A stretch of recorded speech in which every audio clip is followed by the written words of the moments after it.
सास लाई बहू की सौतन। रात का समय होता है। पार्वती अपने कमरे में गहरी नींद में सो रही होती है। तभी दरवाजे पर जोर जोर से दरवाजा खटखटाने की आवाज आती है, जिसकी वजह से पार्वती की नींद खराब होने लगती है। ओहो, कौन है इस समय? भला ये कोई समय है घर पर आने का?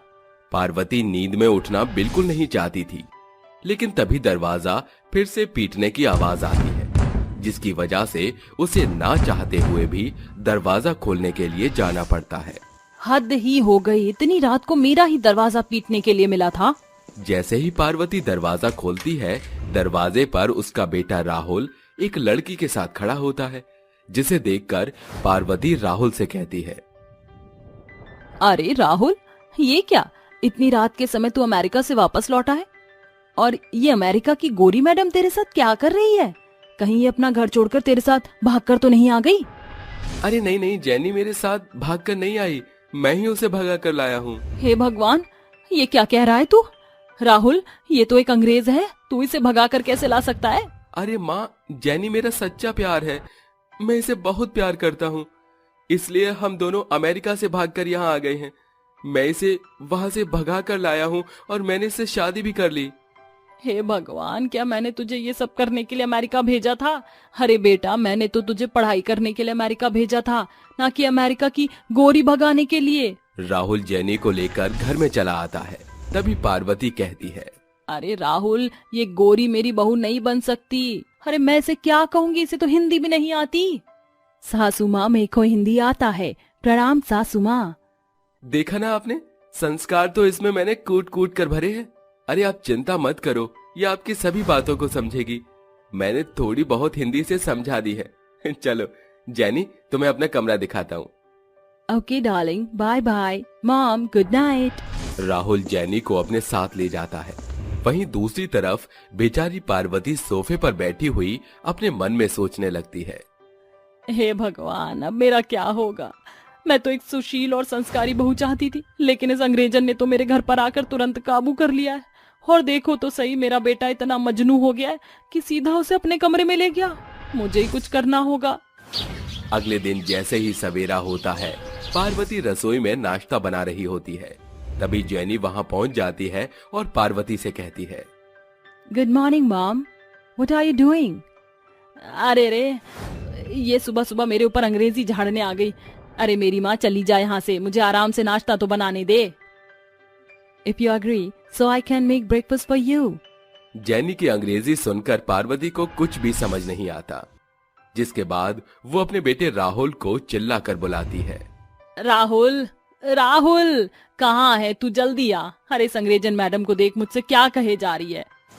तभी राहुल अपनी माँ पार्वती की आवाज सुनकर उसके पास पहुंच जाता है और उससे कहता है, अरे माँ, क्या हुआ? चिल्ला क्यों रही हो? तेरी अंग्रेजन बहू मुझे यहाँ खाना बनाने ही नहीं दे रही है। जा जल्दी से इसे ले जा, नहीं तो मैं इसका कत्ल ही कर दूंगी। रिलैक्स माँ, मैं अभी जेनी को यहाँ से ले जाता हूँ।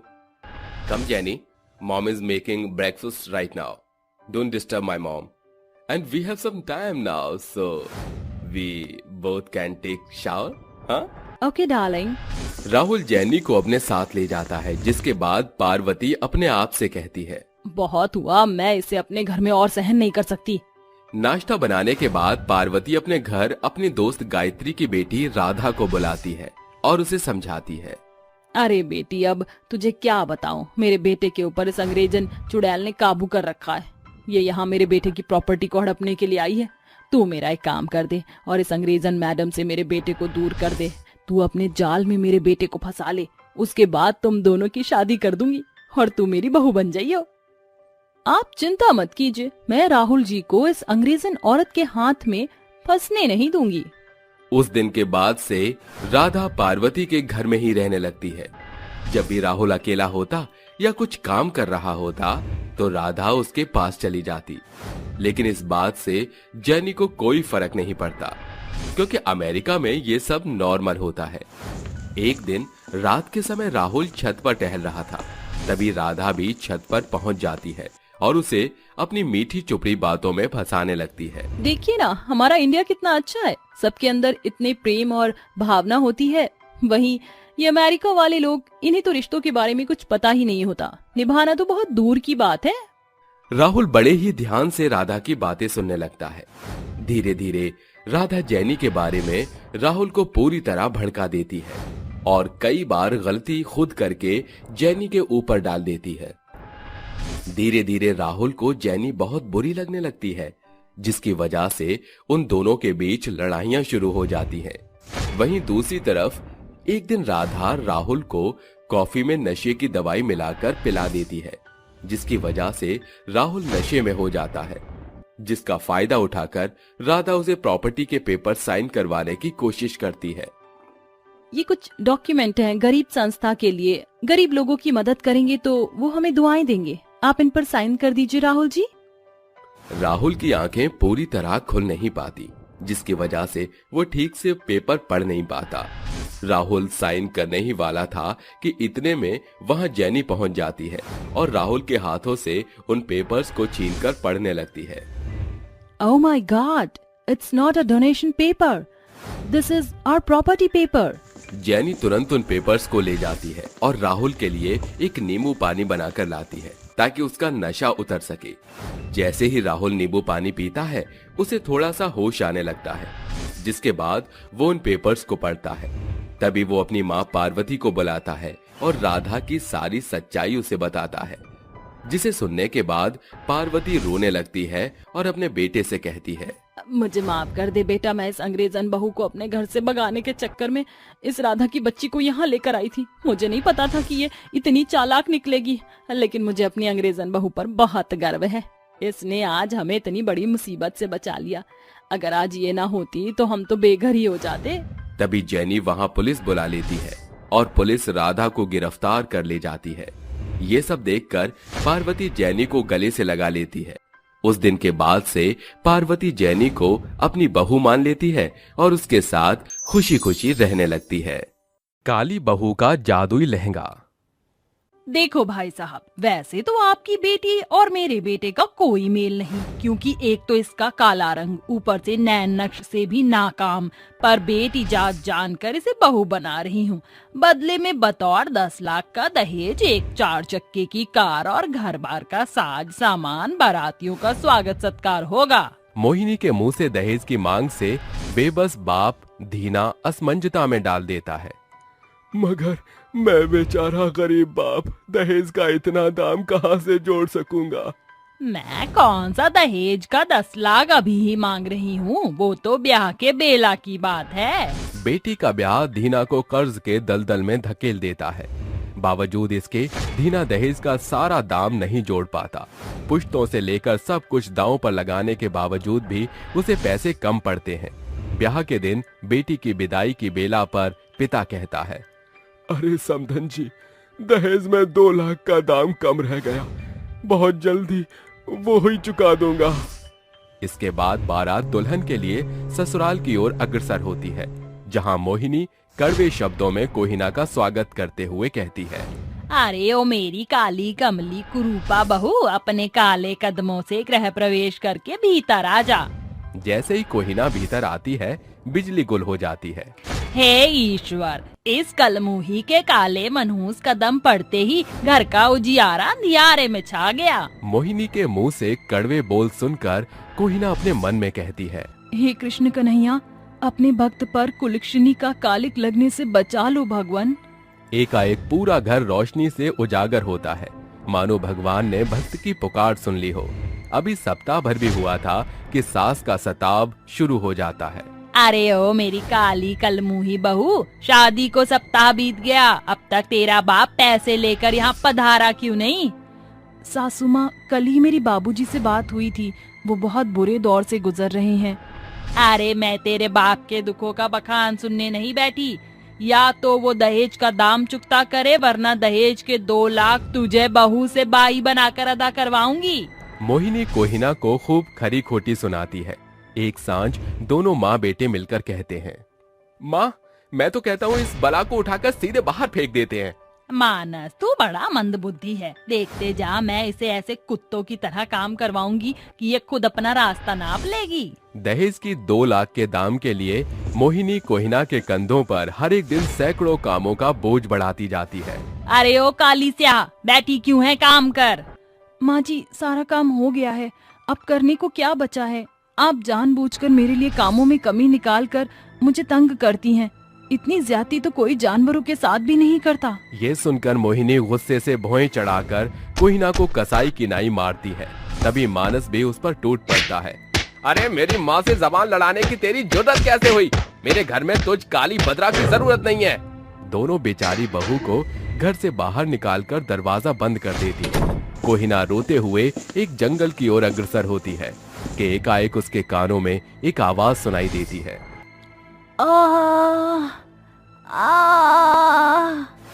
अरे ये तो किसी हिरनी की करहाने की आवाज है। काफी खोजबीन के बाद कोहिना को वो हिरनी जंगल के बीचों बीच पड़ी दिखती है। लगता है ये हिरनी बेहद प्यासी है। शायद प्यास के प्रभाव से इसका चेहरा कुम्हला गया है। कोहिना पास पड़े मिट्टी के एक बर्तन में नदी से पानी लाकर जैसे ही हिरनी को पिलाती है, एक तेजोमय प्रकाश के साथ हिरनी परी में परिवर्तित हो जाती है। तुम्हारा बहुत बहुत शुक्रिया। बरसों बाद मुझे मेरा स्वरूप प्राप्त हो गया। पर तुम हिरनी कैसे बनी थी? बरसों पूर्व मुझसे एक परिपक्व पाप हो गया था, जिसके कारण मैं परी से हिरनी में बदल गई। कहो, तुम्हें मुझसे क्या चाहिए? मुझे कुछ भी नहीं चाहिए। परी की नजर एकाएक कोहिना के फटे पुराने कपड़ों पर जाती है। परी अपनी जादुई छड़ी घुमाकर अपने कौतुक से एक मलमल कपड़ा उसे देकर कहती है, कोहिना, ये एक जादुई मलमल का वस्त्र है जिसे तुम किसी भी सांचे में ढाल सकती हो। साथ ही ये तुम्हारी दिन दशा को भी बदलाव देगा। जादुई कपड़े का भेद बताकर परी ओझल हो जाती है। जादुई कपड़े को लेकर कोहिना अपने पिता के घर पहुंचती है। पिताजी। अरे मेरी बच्ची, तू ससुराल में सब कुशल मंगल तो है? पिताजी, वो दोनों माँ बेटे अव्वल दर्जे के दरिंदे हैं। दहेज के 2 लाख के दाम के लिए पति की प्रताड़ना और सास का सताव सब कुछ सहन किया। उन्होंने अपना स्वार्थ साधने के लिए मुझ काली को बहू बनाया था। दीना की निगाह चमकते कपड़े पर पड़ती है। ये कितना सुंदर मलमली कपड़ा है, एकदम सोने के समान चमक दमक रहा है। कोहिना अपने पिता से परी का परिचय साझा करती है। बेटी, ये मलमली कपड़ा जादुई है या नहीं, पुख्ता प्रमाण पता करने के लिए इससे कुछ मांग कर देख। जादुई मलमली कपड़े इसी पलछिन एक सुंदर लहंगे के सांचे में ढल जाओ। कोहिना के कहते ही वो जादुई मलमली कपड़ा एक सुंदर सुनहरे लहंगे में बदल जाता है, जिसे देख दोनों बाप बेटी की आंखें चकाचौंध रह जाती हैं। पिताजी, ये तो सचमुच में जादुई कपड़ा था। उसी कपड़े से ये लहंगा बना है। इसका मतलब अब ये लहंगा जादुई लहंगा है। ये सोचकर कोहिना सुंदर सुनहरे जादुई लहंगे से बोलती है, ऐ मेरे जादुई मखमली लहंगे, मुझे खूब सारे सुंदर लहंगे दो। कोहिना के इतना कहते ही जादुई मखमली लहंगे में तेज प्रकाश पड़ने के साथ उसके भीतर से सैकड़ों रंग बिरंगे सुंदर लहंगों की बौछार लग जाती है। अब ये जादुई लहंगे से मिले ये लहंगे ही कोहिना की कमाई का जरिया बनेगा। अब हम दोनों मिलकर लहंगों का कारोबार शुरू करेंगे। जादुई लहंगे से मिले लहंगों को लेकर कोहिना बाजार में बड़े लहंगे व्यापारी के हाथों उन्हें बेच आती है, जिससे उसे जो पैसे प्राप्त होते हैं उससे वो सबसे पहले अपने घर की आर्थिक अवस्था को सुधारती है। ऐसे ही हर एक दिन वो जादुई लहंगे से लहंगे की बड़ी व्यापारी बन जाती है। कुछ महीनों बाद पिताजी, जादुई लहंगे से मिले सुंदर लहंगे आज लाखों में बिक रहे हैं। हमारी आर्थिक दशा फर्श से अर्श पर आ गई है, जिसका मुख्य श्रेय जादुई मलमली लहंगे को जाता है। बेटी, अब तो हमारे पास पैसे की कोई किल्लत नहीं रही। जादुई लहंगे से हम दहेज का 10 गुना दाम दे सकते हैं। अब तू अपने ससुराल चली जा। पिताजी, मैं इस जादुई लहंगे से उन लोभियों को एक फूटी कौड़ी भी नहीं दूंगी। कोहिना अपना बीता जीवन बिसार कर बिना रुके थके आगे की ओर अग्रसर होती है। हे मेरे जादुई मलमल के लहंगे, मुझे भिन्न भिन्न भांति के लाजवाब लहंगों को मुहैया कराओ, ताकि मैं गरीबों की बेटियों को जो दुल्हन बनती हैं, उनका महंगा लहंगा पहनने की लालसा को पूरा कर पाऊं। जादुई मलमली लहंगा कोहिना को अनेकों सुंदर साँचे से गढ़े लहंगे देता है, जिनसे कोहिना गरीब बेटियों के ब्याह में लहंगे दिया करती थी। समय गुजरता गया। अब कोहिना के लहंगों के कई बड़े शोरूम, दुकान और कारखाने हो चुके थे। फिर एक दिन कोहिना अपने जादुई लहंगे को निहारती हुई कहती है, क्या मेरा ये जादुई लहंगा मेरे काले भद्दे रूप को भी बदल सकता है? ऐ मेरे जादुई लहंगे, मेरे काले रूप की काया पलट कर दो। कोहिना के कहते ही उसी पल छिन जादुई लहंगा कोहिना को सर से पांव तक सराबोर कर देता है, जिसके साथ उसका रूप एक मेनका जितना निखर जाता है। क्या सचमुच ये मेरा ही अक्ष है? शुक्रिया मेरे जादुई लहंगे, तुमने मेरे कुरूपता की काया पलट कर दी आज। अपने सुंदर सुनहरे रूप को देख कोहिना फूले नहीं समाती और बहू का बुरा जीवन बिसार कर बतौर भविष्य में आगे बढ़ जाती है। औरत को पहुंचाया गया आघात अक्सर उनके जीवन में गहरी छाप की छवि छोड़ जाती है, जिसे बिसारना बेहद कठिन हो जाता है। आज कोहिना का नाम सैकड़ों सफल औरतों की श्रेणी में शुमार है।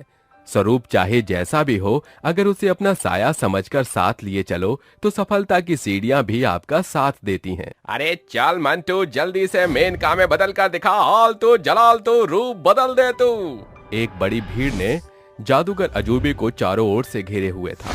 उसका करतब देखकर लोग बहुतेरे बखान करके थोड़े बहुत पैसे देकर चल देते हैं, जिसे लिए जादूगर अपने घर आता है, जहां उसकी पत्नी पवित्रा कहती है, क्या हुआ जी, आपका चेहरा कुमलाया हुआ क्यों है?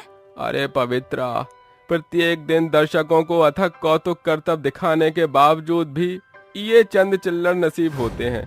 अरे जादूगरी में सैकड़ों जोखिम के बावजूद विशेष कमाई नहीं होती, तो चेहरा कुमलाएगा नहीं तो क्या होगा? परेशान ना हो जी, ये बुरा दौर भी बीत जाएगा। अरे पवित्रा, मैं चाहता हूँ कि तुम मुझे एक पुत्र जन्म कर दो, ताकि हम पिता और पुत्र मिलकर आने वाले भविष्य में अपने कौतुक करतब से खूब कमाई करें। इसके पश्चात पवित्रा प्रत्येक वर्ष गर्भवती होकर बेटियां जन्मती है। यह सिलसिला 5 सालों तक चलता है। अब अजूबा और पवित्रा 5 बेटियों के माता पिता बन चुके थे। अजी, मैं किसी काबिल नहीं, आपको एक पुत्र सुख भी ना दे सकी। अरे खुद को क्यों दोष देती हो? हम दोनों दंपत्ति पिछले 5 सालों से इसी प्रयास में तो लगे हैं।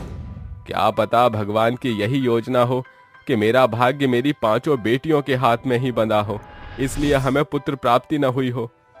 समय गुजरता है। जादूगर अजूबा रोजाना कोसों दूर जाकर अपने कौतुक करतब करके जो कमाई करके लाता, उससे सभी का पेट पालता।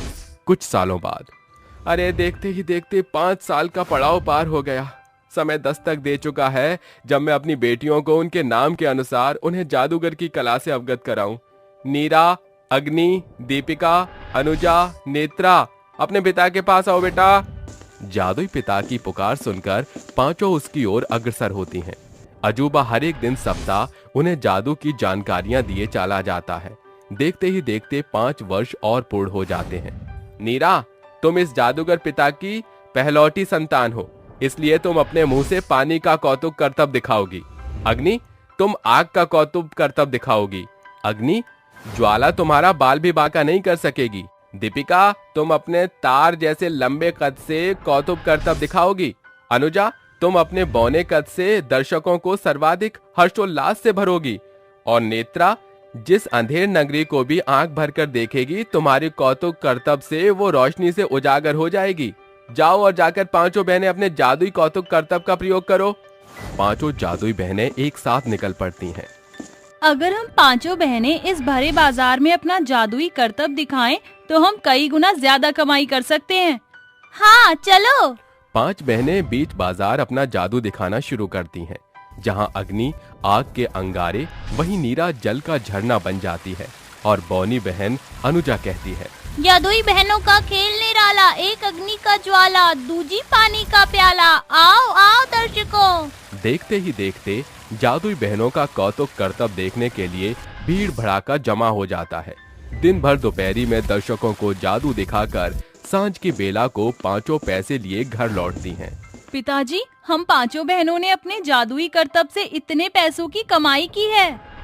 जानते हैं पिताजी, जब अग्नि और नीरा जीजी अपने मुंह से आग पानी की बौछार कर रही थी, तो लोगों ने हम जादुई बहनों का खूब बखान किया।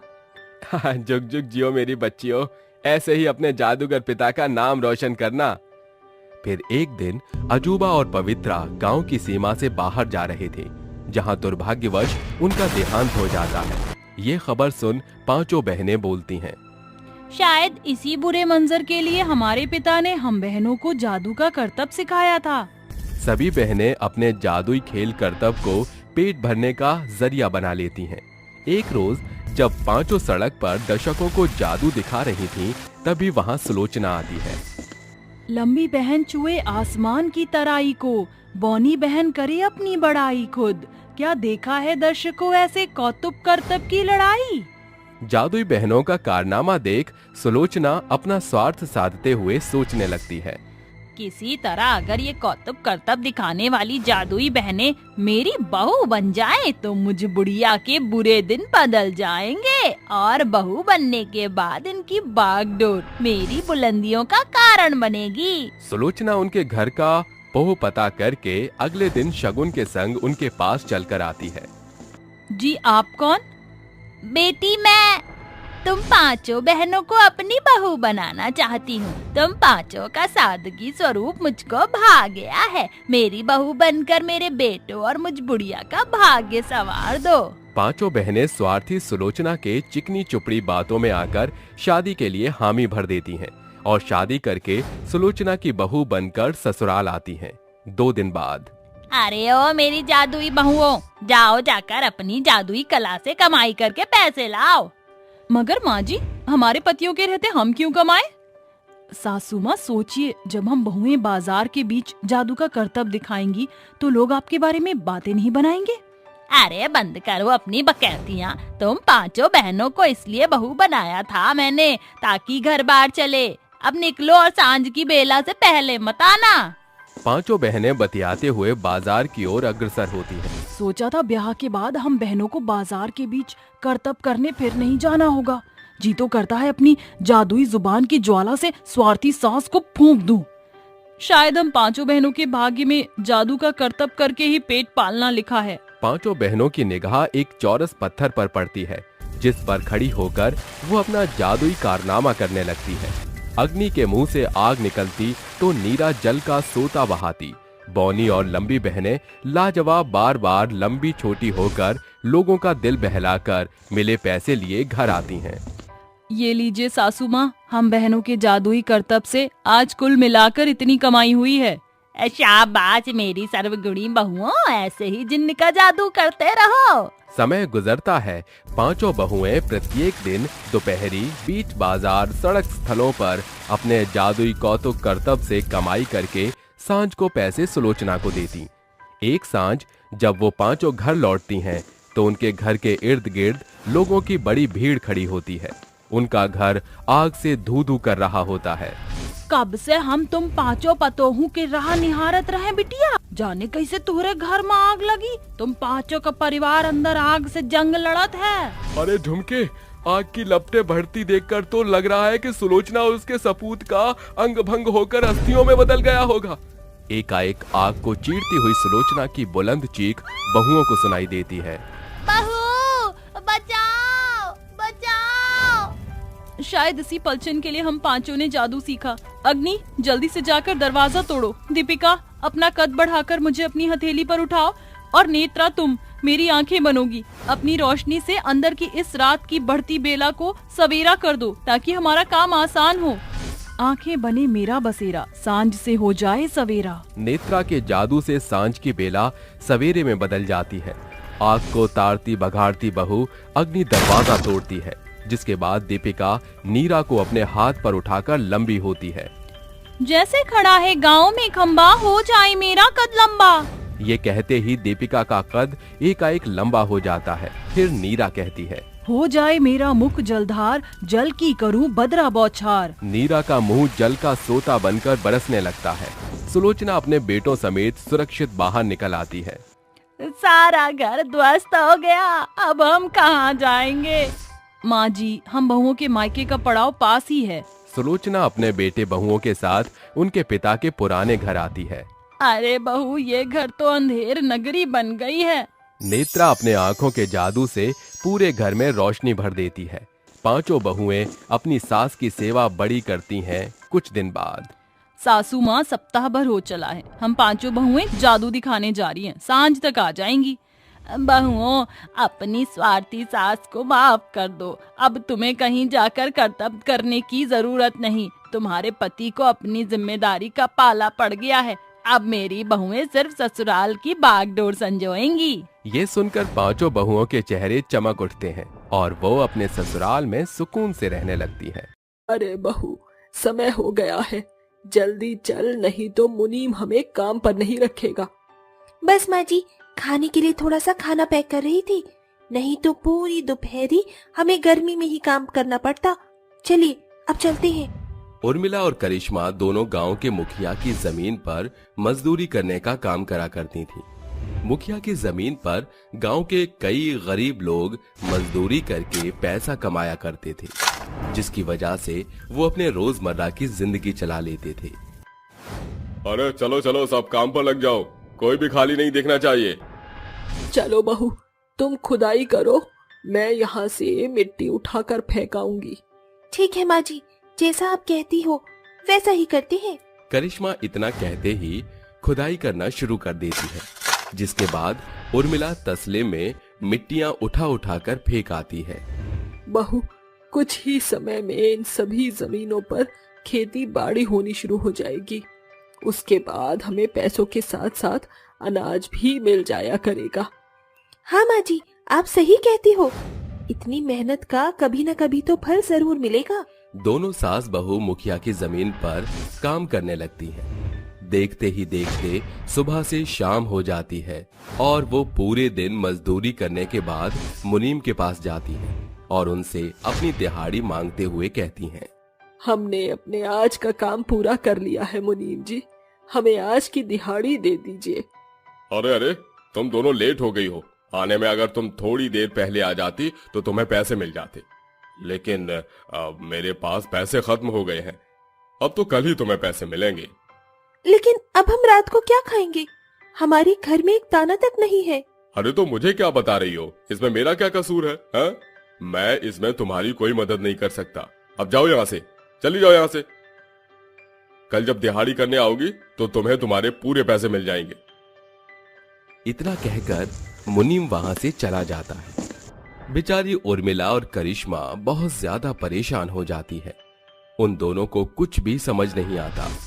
वो उन खेतों के बीच में से गुजर ही रही थी कि तभी उन्हें खेतों की मिट्टी में कुछ चमकता हुआ नजर आता है। अरे बहू, वो देख, वहाँ पर कुछ चमक रहा है, चलो चल कर देखते हैं।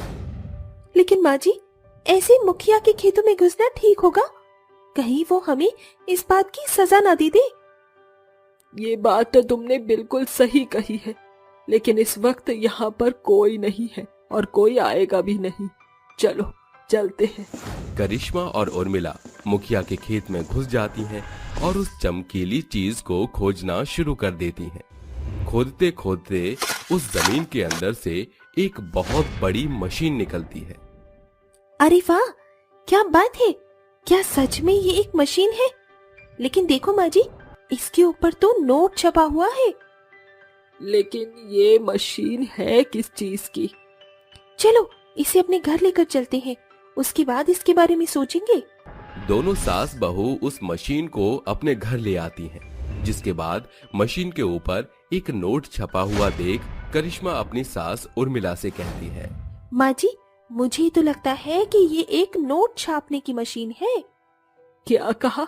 नोट छापने की मशीन? तू कहीं पागल तो नहीं हो गई है? अरे नहीं माँ जी, रुको, मैं एक बार इसे चलाने की कोशिश करती हूँ। करिश्मा मशीन को चलाने की कोशिश करती है और एक सफेद कागज लाकर उस मशीन के अंदर डाल देती है। कुछ ही देर में उस सफेद कागज के करारे करारे नोट बनकर उस मशीन से बाहर निकलते हैं, जिन्हें देखकर उर्मिला और करिश्मा दोनों दंग रह जाती हैं। तभी करिश्मा खुशी से पागल होकर कहती है, देखा, मैंने कहा था ना, मैंने कहा था। माँ जी, ये एक नोट छापने की मशीन है। अब हम दोनों बहुत अमीर हो जाएंगे। करिश्मा अपनी सास उर्मिला के साथ मिलकर पूरी रात नोट छापने वाली मशीन से नोट बनाकर निकालती है। सुबह तक उनके पास कई सारा पैसा इकट्ठा हो जाता है और अगले दिन जैसे ही सवेरा होता है वो अपने लिए अपनी जरूरत का सारा सामान और अपने लिए एक प्यारा सा घर खरीद लेती है। माँ जी, देखो तो सही कितना प्यारा है ये घर। मुझे तो लग रहा है जैसे मैं अभी किसी सपने में जी रही हूँ। अरे सपने से बाहर आ जा बहू, ये सब हकीकत है। हम इस महल जैसे घर में रहेंगे आज से। करिश्मा और उर्मिला गांव में सबसे बड़े और सबसे सुंदर घर में रहने लगते हैं। देखते ही देखते उनके पास उनकी अपने कई सारे खेत भी आ जाते हैं। वो दोनों नोट छापने वाली मशीन से बहुत अमीर होने लगती हैं। साथ ही साथ वो दोनों मिलकर गरीब लोगों की मदद भी करनी शुरू कर देती हैं। ये सब गांव का एक कालू नाम का आदमी मुखिया के घर जाता है और उन्हें सब बताने लगता है। अरे मुखिया जी, अरे आप यहाँ हाथ के ऊपर हाथ धरकर बैठे हो और दूसरी तरफ गांव में 2 कौड़ी की औरतें आपका मुकाबला कर रही हैं। उनके पास आपसे ज्यादा पैसा है। क्या कहा? मुझसे भी ज्यादा पैसा? इस गांव में मेरे जितना पैसा किसी के पास नहीं है। तुम झूठ बोलते हो। अच्छा, तो ये बात है। अरे तुम्हें मेरी बात पर विश्वास नहीं है। चलो मुखिया जी, मैं तुम्हें तुम्हारी आंखों से सब कुछ दिखाता हूँ। कालू मुखिया को गांव में वहां ले आता है जहां करिश्मा और उर्मिला दोनों गरीब लोगों को कंबल और खाना बांट रही होती हैं। अरे ये सब मैं क्या देख रहा हूँ? इतने अमीर औरतें हमारे गांव में कहां से आ गईं? तभी मुखिया का मुनीम उन दोनों औरतों को देखकर मुखिया से कहता है, अरे मुखिया जी, ये दोनों औरतें तो वही हैं जो हमारे खेतों में काम करने के लिए आया करती थीं। अरे इनके घर में तो खाने के भी लाले पड़ रहे थे और अब देखो इनके पास इतना पैसा आया कहां से? अरे मैं तो जानता ही था, मुझे तो पहले से ही गड़बड़ लग रही थी। एक काम करो, आज की रात इनके ऊपर कड़ी नजर रखो। कुछ ही समय बाद रात हो जाती है। जैसे ही आधी रात के समय चारों तरफ अंधेरा छा जाता है, उसी समय मुखिया के गुंडे करिश्मा और उर्मिला के घर पर नजर रखने लगते हैं। तभी करिश्मा अपनी सास उर्मिला से कहती है, माँ जी, हमारे पास जितना पैसा था वो सभी खर्च हो गया है। हमें और पैसों की जरूरत है। अरे बहू, तो देर किस बात की है? चलो चलते हैं और पैसा छापने वाली मशीन से पैसा निकालते हैं। उर्मिला और करिश्मा दोनों एक कमरे में जाती हैं, जिसमें पैसा छापने वाली मशीन रखी होती है।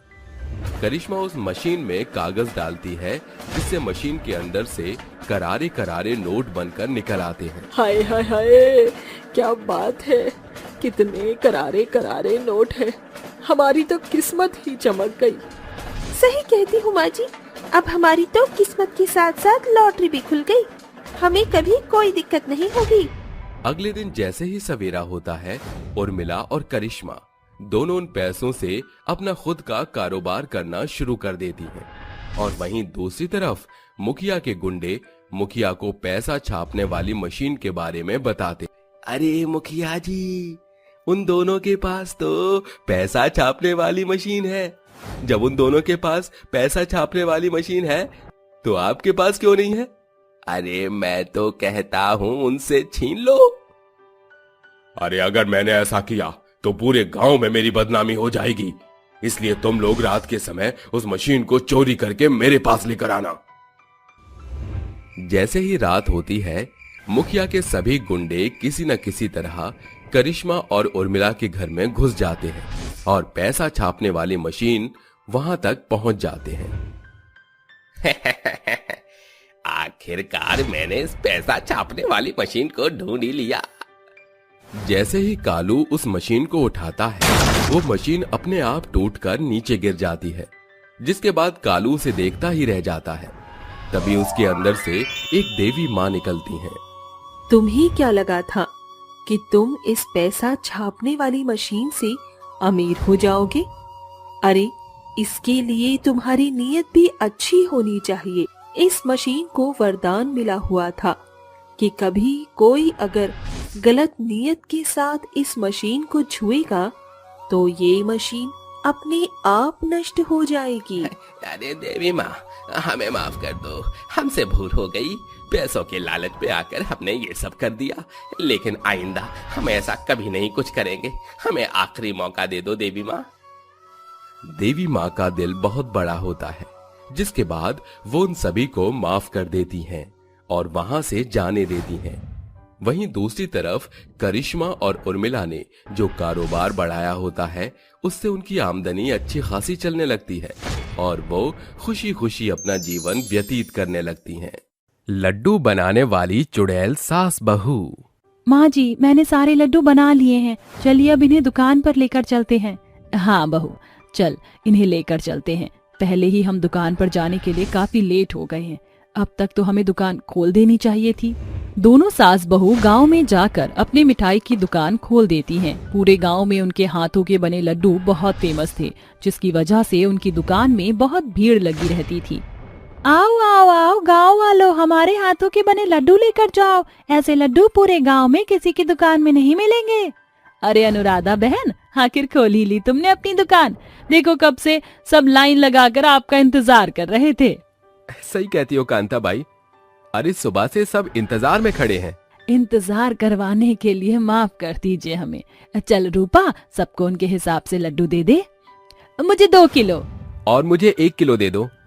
रूपा एक एक करके सबको लड्डू दे देती है। ऐसे ही सुबह से शाम तक उनकी दुकान में बहुत भीड़ लगी रहती है। ये सब गांव का दूसरा मिठाई वाला देख रहा होता है। अरे इन दोनों सास बहू ने तो मेरा जीना ही हराम किया हुआ है। आखिर ये दोनों चाहती क्या है? अगर ऐसे ही चलता रहा तो मेरा धंधा ही चौपट हो जाएगा। देबू को बहुत गुस्सा आता है, क्योंकि जब से अनुराधा ने अपनी बहू रूपा के साथ लड्डू बनाने का काम शुरू किया था, तब से ही उसका धंधा चौपट होना शुरू हो गया था। एक दिन देबू अपने मन में सोचता है, अब बहुत हुआ, मुझे कुछ न कुछ तो करना ही होगा इनकी दुकान बंद करवाने के लिए। देबू उनकी दुकान बंद कराने का इंतजार करता है और जैसे ही वो दोनों सास बहू अपनी दुकान बंद करके जाती हैं, देबू चोरी छुपे उनकी दुकान के अंदर घुस जाता है। अरे बहुत परेशान कर दिया इन दोनों सास बहू ने मुझे, लेकिन अब और नहीं, आज तो मैं कुछ ऐसा करूंगा जो इन्होंने कभी नहीं सोचा होगा। देबू एक चाल चलता है और उन दोनों सास बहू की मिठाई और लड्डू के अंदर कुछ मिला देता है। अगले दिन जैसे ही वह दोनों फिर से अपनी दुकान में आकर मिठाई और लड्डू बेचती हैं, गांव के सभी लोग हर रोज की तरह आज भी लड्डू ले जाते हैं। माँ जी, आज तो समय से पहले ही हमारे बनाए हुए सारे लड्डू बिक गए हैं, चलो अब घर चलते हैं। वो दोनों घर चली जाती हैं। वहीं दूसरी तरफ जिन भी लोगों ने उनकी दुकान के लड्डू खरीदे थे, वह सभी सुबह तक मर जाते हैं, क्योंकि देबू ने मिठाई और लड्डू में जहर मिलाया होता है। अरे रे, कोई मेरी मदद करो, देखो मेरी बीवी बच्चों को क्या हो गया। कल रात सब तो ठीक था, पर सुबह होते ही नहीं ये क्या हो गया है भैया। अरे अरे। गांव के कई लोग मर चुके होते हैं, जिसके बाद एक औरत कहती है, अरे ये सब उन दोनों के लड्डू खाने की वजह से हुआ है। अरे उन्होंने ये कोई चाल चली है हमारे गांव को खत्म करने के लिए। गांव के सभी लोग बहुत गुस्से में होते हैं, जिसके बाद वो सभी गुस्से से उन दोनों सास बहू के घर जाकर शोर मचाने लगते हैं। अरे कहाँ मर गई कुलच्छनी? अरे इतने लोगों को खा गई, क्या तुम्हें जरा भी शर्म नहीं आई? तभी रूपा शोर की आवाज सुनते ही बाहर आती है, जिसके बाद गांव के सभी लोग उसे जली कटी सुनाने लगते हैं। देखिए, आप लोगों को कुछ गलतफहमी हुई है। अरे हम तो लड्डू खुद अपने घर में बनाते हैं, भला हम किसी के साथ ऐसा क्यों करेंगे? अनुराधा भी बाहर आ जाती है, जिसके बाद वो भी गांव के लोगों को समझाने की कोशिश करती है। अरे तुम दोनों की चालाकी यहाँ नहीं चलेगी। तुम दोनों सास बहू तो आस्तीन के सांप हो, सांप। देख क्या रहे हो गाँव वालों, पत्थर उठाओ और मारो इन्हें। देबू की बातों में आकर गांव के सभी लोग पत्थर उठाकर उन दोनों सास बहू को मारना शुरू कर देते हैं, जिसके बाद वह दोनों वहीं तड़प तड़प के मर जाती हैं और देबू उन दोनों की लाश को उठवाकर जंगल में फेंकवा देता है। आखिर इन दोनों सास बहू का किस्सा खत्म हो ही गया। अब मैं अपनी मिठाई की दुकान अच्छे से चलाऊंगा।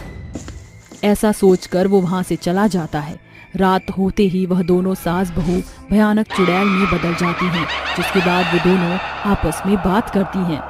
आखिर इन गांव वालों ने हमारे साथ ऐसा क्यों किया? हमने तो कभी किसी का बुरा नहीं चाहा।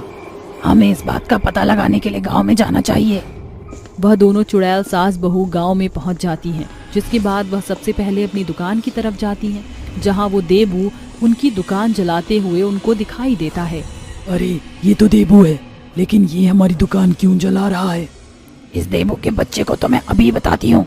रुको बहू, देखने तो दो, आखिर ये ऐसा क्यों कर रहा है? दोनों चुड़ैल सास बहू देबू को उनकी मिठाई की दुकान जलाते हुए देख रही होती हैं, लेकिन देबू को वह दोनों चुड़ैल दिखाई नहीं पड़ती। अरे दोनों सास बहू तो मर गई, मेरा प्लान काम कर गया। अब इन दोनों सास बहू की दुकान भी जला देता हूँ। जैसे ही देबू माचिस जलाता है, रूपा उसका हाथ पकड़ लेती है। अरे ये क्या, मेरा हाथ किसने पकड़ा है? अरे कोई मुझे दिखाई क्यों नहीं दे रहा है? तभी वहाँ जोर जोर से चुड़ैल के हंसने की आवाज आनी शुरू हो जाती है। इसका मतलब तू ही है वो जिसकी वजह से हम दोनों सास बहू की जान चली गई। चुड़ैल की आवाज सुनते ही देबू डर के मारे थर थर कंपने लगता है, जिसके बाद चुड़ैल देबू से कहती है, बता देबू, तूने ऐसा क्यों किया? आखिर तूने हमारी दुकान की मिठाई और लड्डू में ऐसा क्या मिलाया था जिससे लोगों की जान चली गई? देबू डर के मारे सब कुछ बता देता है, जिसके बाद दोनों चुड़ैल सास बहू उसके सामने प्रकट होती हैं। तुमने ये बहुत गलत किया। अब तुम्हें गांव वालों को इकट्ठा करके हमारी बेगुनाही पेश करनी होगी और अपने जुल्म को कबूल करना होगा, तभी हम तुम्हें छोड़ेंगे, नहीं तो हम तुम्हें मार देंगे। जो तुम दोनों चाहती हो मैं वही करूँगा, और तो और मैं यहाँ से बहुत दूर चला जाऊंगा। देबू उसी समय गांव के सभी लोगों को इकट्ठा करता है और उन्हें सब कुछ सच सच बता देता है। मैंने ही धोखे से मिठाई के अंदर जहर मिलाया था, जिसके कारण गांव के कई लोगों की मौत हो गई। मुझे मेरी गलती का पछतावा है, मुझे माफ कर दो। माफी हमसे नहीं, अनुराधा और उसकी बहू रूपा से मांगो। इसकी जगह अब जेल में है, ये माफी का हकदार नहीं है, इसे जेल भेजो। गांव के सभी लोग देबू को पुलिस के हवाले कर देते हैं, जिसके बाद देबू जेल की सलाखों के पीछे चक्की पीसने लगता है। वहीं दूसरी तरफ वो दोनों चुड़ैल सास बहू गांव वालों के कहने पर अपना लड्डू बनाने का काम फिर से खोल लेती हैं। अरे तुम दोनों मर गई हो तो क्या हुआ, तुम अभी भी अपना शौक पूरा कर सकती हो। वैसे भी गांव के सभी लोग तुम दोनों के हाथों के बने हुए लड्डू बहुत मिस कर रहे हैं। अगर आप लोग ऐसा चाहते हो तो हम आपके लिए लड्डू जरूर बनाएंगे। उस दिन के बाद से चुड़ैल सास बहू फिर से फेमस हो जाती हैं। अब तो चुड़ैल सास बहू के लड्डू इतने फेमस हो जाते हैं कि बाहर से लोग उनके हाथों के बने लड्डू खरीदने के लिए आते रहते हैं।